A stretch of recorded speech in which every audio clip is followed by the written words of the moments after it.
So there's a lot of different ways that people come to us. I mean, that just frankly, right? But when you think about people who've never had advisors before, at least for people that I run into, it's usually, I work with a lot of high income earners, and ultimately they're scared of investments.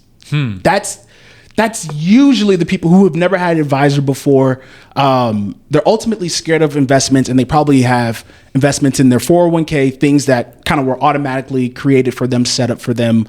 And then they're sitting on a bunch of cash. I run into that more than you would think.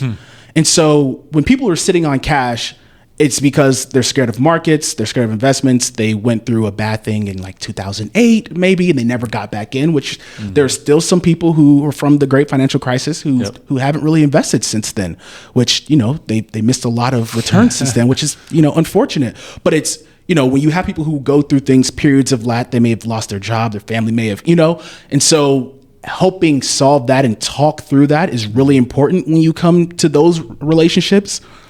And then the other side of it is it's usually not as bad as, hey, this guy was just selling me products and he robbed me or stole from me, and I'm going to court or whatever like that, and I'm trying to figure it out.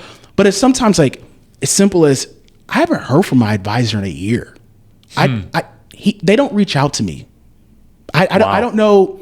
They may know what their investments are doing. They may get automatic quarterly reports or whatever, but they're like, I physically haven't spoken to my advisor in X amount of time.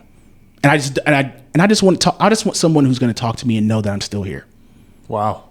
Sometimes it's I don't want to say it's that simple, but sometimes it's like, hey, talk to your clients. Yep. This is our business is a relationship business, as you said, built on trust. If you were able to get them initially, it was because they trusted you. You may have sold them a product and maybe they were like, okay, this is good. But for people who are kind of more in my space, you're selling them you, and they were bought on that you were going to be there for them through X period or just in general. Yep. And so I get a high amount of people who are just saying, I haven't spoken to my advisor in X amount of time. I want someone who's going to be there for me.